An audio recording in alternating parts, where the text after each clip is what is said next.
Pada hari ini tanggal 1 Juni 2018, hari bersejarah buat Indonesia sebenarnya, bukan cuma buat Yusuf Mansur, Pak Hari dan kawan-kawan Petra, tapi buat Indonesia untuk menjadi penentu bagi dunia, ya, penentu bagi kemudian Indonesia dan mancanegara. Saya bahasanya penentu bagi dunia, penentu bagi Indonesia. Terlalu tinggi bahasanya, ya Allah.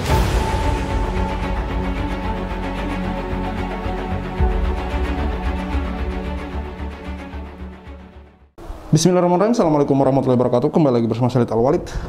Ini adalah video lama yang saya akan tayangkan karena menurut saya ini adalah video menarik, di mana di sini ada video Yusuf Mansur bersama Syahrini yang sedang melaunching PayTrend e-money. Di sini juga ada beberapa penjelasan dari Yusuf Mansur ketika waktu itu melaunching PayTrend. Maksud saya apa teman-teman, bahwa di mana Yusuf Mansur hari ini gitu loh. Di mana Yusuf Mansur hari ini? Kemana Yusuf Mansur hari ini ketika orang-orang yang terkait dengan PayTrend ini, misalkan mitra PayTrend, member PayTrend, kemudian karyawan PayTrend itu menuntut haknya gitu. Bahkan di persidangan pun PayTrend tidak hadir teman-teman. Dan baru tadi diupload oleh Thaibah TV bahwa PayTrend ini ternyata kantornya sudah tidak ada, PayTrend ini sudah tutup, dan hingga kemudian Pak Zaini ini mengatakan bahwa ini sudah sebentar lagi akan masuk ke ranah pidana. Dari kasus perdata kemudian masuk ke pidana. Jadi bagi teman-teman yang juga mengatakan bahwa kok Yusuf Mansur tidak dijebloskan ke penjara, kok Yusuf Mansur tidak dimasukkan ke penjara dan segala macam bla bla bla bla bla, saya maklum itu, saya paham itu. Memang kita ini masih awam tentang hukum teman-teman. Jadi kasus ini itu kasus perdata teman-teman. Jadi tidak serta-merta dengan mudah menjebloskan orang ke dalam penjara gitu.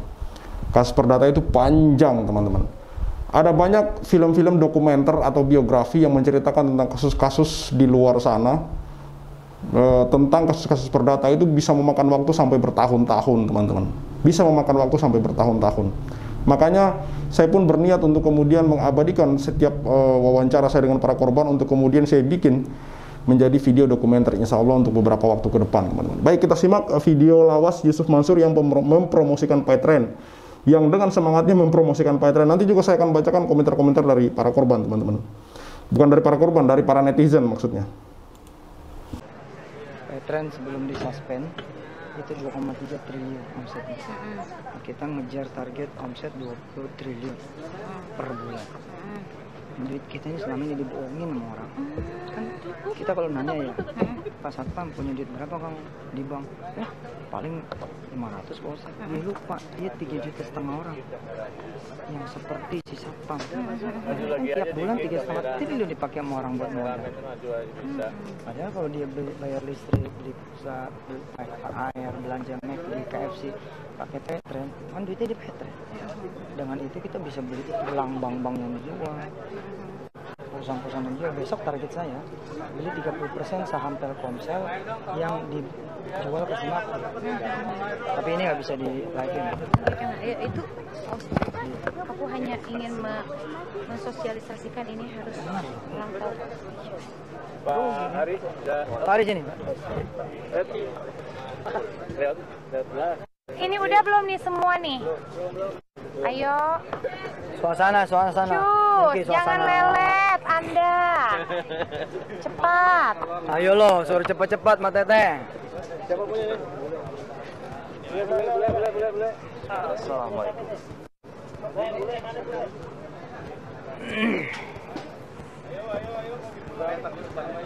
Foto dulu ya. Foto dulu. Oh iya, foto. Diri dulu aja. Diri aja. Nah, diri. Itu kita mundur. Siap. Bener, jarang-jarang gua pakai dasi. Oke. Ya. Bismillahirrahmanirrahim. Assalamualaikum warahmatullahi wabarakatuh. Alhamdulillah, pada hari ini tanggal 1 Juni 2018, hari bersejarah buat Indonesia sebenarnya, bukan cuma buat Yusuf Mansur, Pak Hari dan kawan-kawan Petra, tapi buat Indonesia. Karena di launchingnya e-money PayTrend yang insya Allah akan mengangkat derajat kaum untuk menjadi penentu bagi dunia, ya, penentu bagi kemudian Indonesia dan mancanegara, karena Set bahasanya penentu bagi dunia, penentu bagi Indonesia. Terlalu tinggi bahasanya, ya Allah. Penentu bagi dunia. Benar ya, ini hari tadi ya.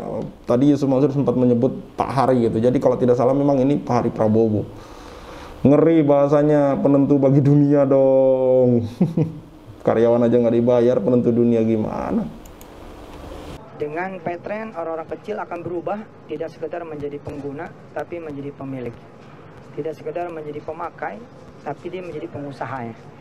Bagaimana kemudian kami dengan Petren mendorong orang-orang yang ikut Petren untuk kemudian mempunyai jiwa, rasa, cara berpikir, cara pandang, gestur tubuh, air muka, wajah, mimpi untuk menjadi pemenang di negerinya sendiri, kalau bisa bahkan di luar. Alhamdulillah hari ini kami ditemani oleh yang paling terkenal di planet bumi. Teh Syahrini ini insya Allah mudah-mudahan bisa jilbab forever, bisa punya suami yang saleh dan menenteramkan hatinya, dan insya Allah beliau juga tenteram padanya. Nah, ditemani oleh beliau dan tadi juga dihadiri oleh kira-kira 11 menteri kabinetnya Pak Jokowi yang berganti memberikan dukungan moral, dukungan moral, sambutan. Kemudian juga ada beberapa kepala daerah seperti Gubernur Anies Baswedan dan Gubernur Era Zaldi dari Bangka Belitung dan Wali Kota Bogor. Tidak lupa juga dihadiri oleh Ketua MUI. Dukungan yang luar biasa ini membuat hati kami sebagai pengelola Petren yang diamani oleh Allah menjadi yakin bahwa insya Allah Petren akan menjadi pilihan alat-alat bayar dan transaksi siapapun yang ada di Indonesia ini. Tentu kami tetap bersama dengan siapapun juga yang sudah ada di Indonesia. Dari saya pengantar itu, sambil kita dengar nanti dari Teh Syahrini. Oh, Langsung. Assalamualaikum rekan-rekan media. Waalaikumsalam. Anda puasa? Jangan bohong Anda. Semoga tetap puasa ya, menjaga. Masih ini udah mendekati malam Lailatul Qadar, nih udah mendekat-dekat harinya. Mudah-mudahan kita semua mendapatkannya ya. Amin. Amin. Kehadiran saya di sini selain saya ingin mensupport pengelola daripada Petren ini, sekaligus yang menjadi kakak saya ini Pak Ustadz Mansur dan Ibu beserta Pak Hari ya sebelah saya. Mudah-mudahan dengan adanya Petren ini seperti beliau sampaikan tadi tidak hanya bisa menjadi pemakai pengguna, tetapi bisa memiliki kan ya tadi ya, bisa memiliki dan kemudian bisa menjadi tuan rumah di rumahnya sendiri, di negeri sendiri, dan bisa cetar membahana sampai mancanegara. Itu memang tugas kita kaum muslim nih khususnya. Mudah-mudahan anak-anak muda nih yang sudah mengerti dunia digital bisa mendownload ini. Saya support sekali karena ini membantu sekali untuk menyimpelkan hidup. Kalau buat bahasa saya adalah hidup itu sudah ribet dan berat. Jadi make it simple, Petren solusinya. Sebenarnya udah ngerti belum sih Petren? Lu ngerti enggak? Hah? Harusnya sih ngerti. Harusnya teman-teman wartawan udah paham belum download Petren, terus di dalamnya tuh bisa ngapain? Coba Ustaz jelasin atuh. Ya. Petren ini di dalamnya tuh bisa ngapain Petren gitu. nanti Anda bisa makan di rumah makan mana saja, nggak pakai duit, pakai handphone. Lu gade handphonenya. Jadi bayar pakai handphone aja karena duitnya ada di wallet ya, ada di handphone. Bayar nanti naik angkot, naik busway, naik kereta, apalagi kemudian pesawat, semua udah pakai Petren. Nanti saudara juga kita punya marketplace ya, sekarang saja udah 2,3 juta calon pembeli yang menunggu Anda jika Anda jualan di Petren. Jadi belanjaku namanya. Tinggal kemudian download Petren, semuanya ngikut. Anda bisa jadi penjual sekaligus juga pembeli sekaligus penjual. Kemudian bisa nanti kirim uang teh. Kirim uang sebentar lagi insya Allah bahkan bisa kirim uang dari mancanegara ke Indonesia dan dari Indonesia keluar. Kayak Junior. Ya kayak dia lah. Nanti pergi umroh dan pergi haji tidak usah bawa real tunai. Ya, mudah-mudahan ini sejak Imani ini kita akan terbuka kerjasama dengan Al-Rajhi Bank. Jadi pergi umroh, pergi haji, nggak usah bawa cash. Duitnya ada di handphone, karena semua nanti beli korma segala macam, tinggal pakai senyuman saja. Ya, Teteh senyumin dapat 2 kilo. Insya Allah. Gitu Teh, pakai cashless semua. Wah, luar biasa presentasinya ya. Luar biasa presentasinya. Inilah makanya kenapa hari ini kemudian banyak para korban gitu. Makanya kenapa hari ini kemudian banyak orang yang muncul kemudian mengaku dirugikan gitu. Karena presentasinya seperti ini, teman-teman. Inilah tujuan saya membuat video ini gitu. Memperlihatkan bagaimana daya tarik dari aplikasi ini. Sementara kemudian komentar-komentar saya lihat di Play Store itu nggak ada yang benar tentang Paytrend itu. Semuanya hampir kebanyakan, hampir semuanya itu mengkomplain karena ya lemotnya, buriknya, apalah segala macam, teman-teman. Intinya itu. Dan sekali lagi saya mau tanyakan gitu, apakah kemudian Yusuf Mansur tidak melihat video-video yang di-up oleh Thoibah TV gitu mengenai 14 karyawan yang diwakili oleh Pak Zaini Mustafa selaku kuasa hukum yang sampai hari ini memperjuangkan haknya gitu. Apakah Yusuf Mansur tidak melihat itu gitu? Untuk kemudian bagaimana ya?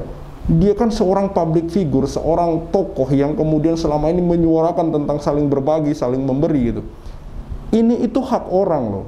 Ini itu hak orang. Bagaimana kemudian dia dengan teganya tidak muncul atau tidak bertemu dengan 14 karyawan ini untuk sekedar memberikan haknya gitu loh. Kan katanya duitnya banyak. Nggak seberapa sih duit 500 juta kalau setahu saya, kalau bagi Yusuf Mansur gitu kayaknya nggak seberapa. Yang selama ini dia berkuar-kuar mau membeli klub sepak bola lah, apalah. Kok sekedar menggaji karyawan saja tidak diberi gitu loh. Ini tuh hak mereka, bukan kemudian mereka mengemis. Ini hak mereka, mereka sudah keluar keringat di sana, mereka sudah keluar waktu dan tenaga, dan mereka punya keluarga yang harus dinafkahi. Lalu kemudian hak ini tidak diberikan. Setega apa gitu loh? Setega apa Yusuf Mansur ini?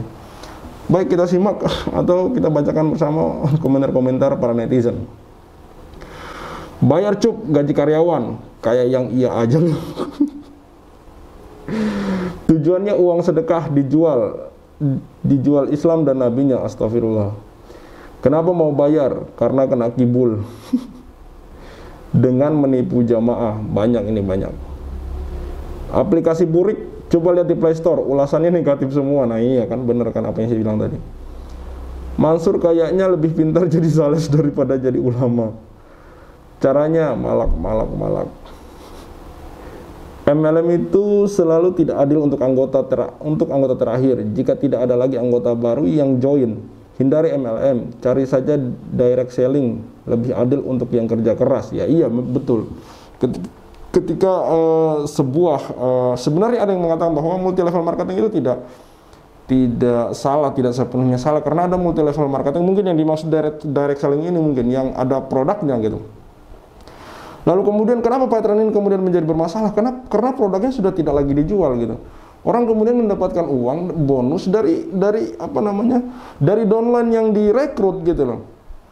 Dari downline yang direkrut hingga harinya kemudian sampai hari ini Paytrend tidak bisa lagi berjalan, aplikasinya gitu-gitu aja.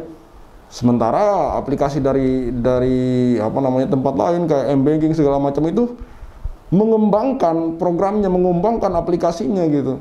Selalu membuat terobosan-terobosan sehingga kemudian orang-orang nyaman menggunakannya, cepat segala macam, lancar, tidak trouble, tidak sering trouble, paling-palingnya pemeliharaan segala macam. Sementara Paytrend dibuka saja susah gitu loh aplikasinya. Makanya ada yang bilang tadi aplikasi burik gitu loh, mod. Mau ketawa takut dosa. Untung dulu nggak tertarik sama sekali, dibujuk teman sama kakak kelas nggak berminat sama sekali. Ini sih skema Ponzi, ya kan banyak yang mengatakan seperti itu. Intinya sekali lagi saya mau katakan bahwa di mana pertanggungjawaban seorang Yusuf Mansur? Bagaimana mungkin kita akan percaya dia sebagai anggota DPR untuk duduk di parlemen, menyuarakan suara masyarakat, menyuarakan suara rakyat ketika masalah pribadinya saja, masalah dia dengan Paytrend ini tidak bisa dia selesaikan, tidak ada pertanggungjawabannya. Sekedar mengeluarkan komentar saja sudah tidak ada lagi hari ini gitu. Karena dulu awal-awal ketika kita membahas konten-konten tentang Yusuf Mansur ini, dia selalu muncul memberikan counter segala macam, tapi ya kita selalu jawab dengan data hingga harinya mungkin kemudian karena Yusuf Mansur muncul itu menyangkal ya, kebanyakan menyangkal. Di hari ini yang mau disangkal apa? Data-data semua sudah lengkap, semua ada. Sudah kita masukkan ke persidangan, sudah masuk di persidangan, sudah disidangkan. Hingga akhirnya mungkin menurut saya itu yang membuat kemudian Yusuf Mansur tidak lagi muncul untuk kemudian membahas masalah ini gitu. Kalau misalkan dia muncul untuk kemudian menyelesaikan masalah ini, entah bertanggung jawab segala macam, saya yakin insya Allah ini masalah sudah selesai. Tapi kan kenyataannya dia muncul untuk mengcounter, untuk melawan, bukan untuk menyelesaikan masalah. Diundang untuk mediasi oleh Pak Zaini saja dia tidak datang. Disamperin rumahnya dia tidak nongol. Memang tidak mau bertanggung jawab kesannya. Seolah-olah ingin lari dari tanggung jawab. Ingin para korban ini diam saja gitu dan tidak usah menuntut haknya, dan dia berleha-leha di sana. Nanti setelah ini di video kedua saya akan tampilkan, mungkin esok saya akan tampilkan video tentang PyTran, di mana di situ wawancara Pak Darus Syarif dan Pak Zaini Mustafa yang mengatakan bahwa kasus 14 karyawan ini yang menyangkut atau menyeret nama PyTran dan Yusuf Mansur ini akan masuk ke ranah pidana, teman-teman. Cukup sekian dari saya, Syarif Al-Walid. See you in the next videos.